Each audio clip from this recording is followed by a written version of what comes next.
വളരെ ഹെൽത്തി ആയിട്ടുള്ള നല്ല ടേസ്റ്റി ആയിട്ടുള്ള ഒരു പലഹാരത്തിൻ്റെ റെസിപ്പിയുമായിട്ടാണ് ഇന്ന് ഞാൻ വന്നിരിക്കുന്നത്.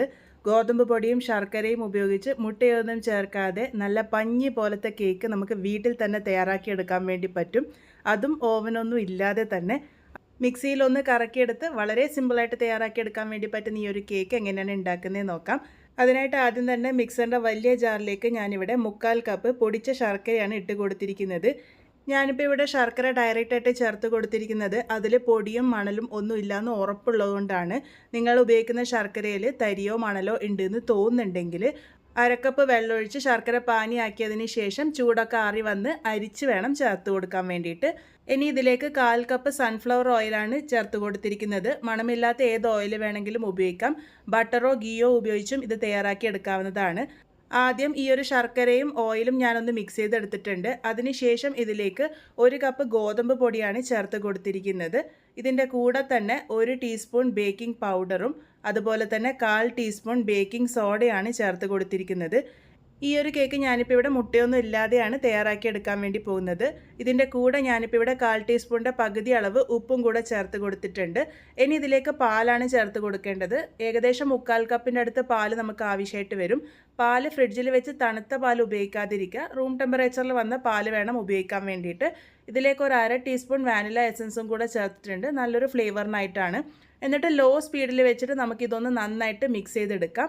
പാല് കുറച്ചായിട്ട് ചേർത്ത് കൊടുത്താൽ മതി. ഈ ഒരു രീതിക്കുള്ള ബാറ്ററാണ് നമുക്ക് ആവശ്യമായിട്ടുള്ളത്. എനിക്കിപ്പോൾ ഇവിടെ ഏകദേശം 1/4 കപ്പിൻ്റെ അടുത്ത് പാലാണ് ആവശ്യമായിട്ട് വന്നത്. നിങ്ങൾ ശർക്കര പാനി ആക്കുമ്പോൾ വെള്ളം ചേർത്തിട്ടുണ്ടെങ്കിൽ അതിനനുസരിച്ച് പാലിൻ്റെ അളവ് കുറച്ചെടുത്താൽ മതി. ഇനി ഞാനിവിടെ 7 ഇഞ്ചിൻ്റെ കേക്ക് ടിന്നാണ് എടുത്തിരിക്കുന്നത്. നിങ്ങൾക്ക് ഏത് ടൈപ്പ് പാത്രത്തിൽ വേണമെങ്കിലും ഇത് തയ്യാറാക്കി എടുക്കാവുന്നതാണ്.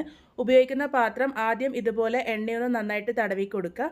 അതിനുശേഷം ഞാനിവിടെ കുറച്ച് ഗോതമ്പ് പൊടി ഇട്ടിട്ട് എല്ലാ ഭാഗത്തും ആവുന്ന രീതിക്ക് ഇതുപോലെ ഒന്ന് തട്ടി കൊടുക്കുന്നുണ്ട്. ഈ ഒരു രീതിക്ക് ചെയ്തെടുക്കാം. അല്ലാന്നുണ്ടെങ്കിൽ ബട്ടർ പേപ്പർ വെച്ചിട്ട് ലൈൻ ചെയ്തിട്ട് വേണമെങ്കിലും എടുക്കാവുന്നതാണ്. ഇതിലേക്ക് നമ്മൾ തയ്യാറാക്കി വെച്ചിരിക്കുന്ന കേക്കിൻ്റെ ബാറ്റർ ഒഴിച്ചു കൊടുക്കാം. ഇതിനെ ഒരു 2-3 പ്രാവശ്യം നല്ലപോലെ ടാപ്പ് ചെയ്തെടുക്കാം. എയർ ബബിൾസ് എന്തെങ്കിലും ഉണ്ടെങ്കിൽ പോകാൻ വേണ്ടിയിട്ടാണ്. ഇതിൻ്റെ മുകളിൽ ഞാനിപ്പം കുറച്ച് അണ്ടിപ്പരിപ്പ് ചെറുതായിട്ട് അരിഞ്ഞത് ഒന്ന് ഇട്ട് കൊടുത്തിട്ടുണ്ട്. നല്ല കാണാനൊരു ഭംഗിക്ക് വേണ്ടിയിട്ടാണ്. ഇനി ഇത് ബേക്ക് ചെയ്തെടുക്കാനാണ് പോകുന്നത്. ഓവനൊന്നും ഇല്ലാതെ ഗ്യാസ് സ്റ്റോപ്പിൽ വെച്ചിട്ടാണ് ബേക്ക് ചെയ്തെടുക്കാൻ വേണ്ടി പോകുന്നത്. അതിനായിട്ട് ഇതുപോലെ അത്യാവശ്യം വലിയൊരു പാത്രം എടുക്കുക. അതിൽ ഞാനിപ്പോൾ ഇവിടെ ഉപ്പും ഒരു സ്റ്റാൻഡും വെച്ച് കൊടുത്തിട്ടുണ്ട്. ഉപ്പിട്ട് കൊടുക്കുന്നത് നമ്മളുടെ പാത്രം ഡാമേജ് ആവാതിരിക്കാൻ വേണ്ടി മാത്രമാണ്. ഈ ഒരു സെറ്റപ്പ് നമ്മൾ ആദ്യം ഹൈ ഫ്ലെയിമിൽ ഒരു 5 മിനിറ്റ് നേരം നല്ലപോലെ ചൂടാക്കി എടുക്കണം. അതിനുശേഷം വേണം കേക്ക് ടിൻ ഇതിലേക്ക് ഇറക്കി വെക്കാൻ വേണ്ടിയിട്ട്. എന്നിട്ട് മീഡിയം ഫ്ലെയിമിൽ വെച്ചിട്ട് ഏകദേശം 35 മുതൽ 40 മിനിറ്റ് നേരത്തേക്കാണ് ഇത് കുക്ക് ചെയ്തെടുക്കേണ്ടത്. 35 മിനിറ്റ് ആകുമ്പോൾ ഒന്ന് തുറന്ന് നോക്കാവുന്നതാണ്. ഇതുപോലൊരു ടൂത്ത് പിക്കോ സ്ക്യൂറോ ഉപയോഗിച്ച് ഒന്ന് ചെക്ക് ചെയ്ത് നോക്കുക. നീറ്റായിട്ട് കിട്ടുന്നുണ്ടെങ്കിൽ കേക്ക് പാകത്തിന് റെഡി ആയിട്ടുണ്ട്. അല്ലെങ്കിൽ മാത്രം എക്സ്ട്രാ ടൈം വെച്ചാൽ മതി. ഇതിൻ്റെ ചൂട് നല്ലപോലെ ആറി വന്നതിന് ശേഷം വേണം നമ്മൾ ഡീമോൾഡ് ചെയ്തെടുക്കാൻ വേണ്ടിയിട്ട്. അത് പ്രത്യേകം ശ്രദ്ധിക്കണം. ഇപ്പോൾ ആ ചൂടൊക്കെ നല്ല പോലെ തന്നെ ആറി വന്നിട്ടുണ്ട്. അതിന് ശേഷം നമുക്കിത് ഡീമോൾഡ് ചെയ്തെടുക്കാം. കത്തി ഉപയോഗിച്ച് സൈഡൊക്കെ ഒന്ന് ഇളക്കിയതിന് ശേഷം കയ്യിലേക്ക് തട്ടിയെടുത്താൽ മതി. നിങ്ങൾക്കിത് ഓവനിൽ വെച്ചിട്ടും ബേക്ക് ചെയ്തെടുക്കാവുന്നതാണ്. ഓവനിൽ വെച്ച് ബേക്ക് ചെയ്തെടുക്കുന്നതാണെങ്കിൽ 180 ഡിഗ്രിയിൽ പ്രീ ഹീറ്റ് ചെയ്യുക. അതിനുശേഷം 180 ഡിഗ്രിയിൽ വെച്ചിട്ട് തന്നെ ഒരു 30 മുതൽ 35 മിനിറ്റ് നേരത്തേക്ക് ബേക്ക് ചെയ്തെടുക്കുകയാണ് വേണ്ടത്. അപ്പോൾ ഞാനിപ്പോൾ ഇത് ഡീമോൾഡ് ചെയ്ത് എടുത്തിട്ടുണ്ട്. നമ്മളുടെ കേക്ക് നല്ല പെർഫെക്റ്റ് ആയിട്ട് തന്നെ കിട്ടിയിട്ടുണ്ട്. നമുക്കിത് കട്ട് ചെയ്യാം. നല്ല സോഫ്റ്റ് ആയിട്ടാണ് ഈ ഒരു കേക്ക് ഇരിക്കുന്നത്. മുട്ടയൊന്നും ചേർക്കാതെയാണ് നമ്മൾ ഈ ഒരു കേക്ക് തയ്യാറാക്കി എടുത്തിരിക്കുന്നത്.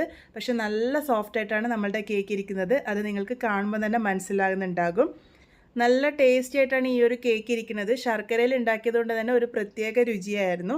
നല്ല സോഫ്റ്റ് ആയിട്ടുള്ള ഫ്ലഫി ആയിട്ടുള്ള ഓവനൊന്നും ഇല്ലാതെ മുട്ടയൊന്നും ചേർക്കാതെ ഗോതമ്പ് പൊടിയും ശർക്കരയും ഉപയോഗിച്ചിട്ടുള്ള നമ്മളുടെ കേക്ക് ഇവിടെ പാകത്തിന് റെഡി ആയിട്ടുണ്ട്.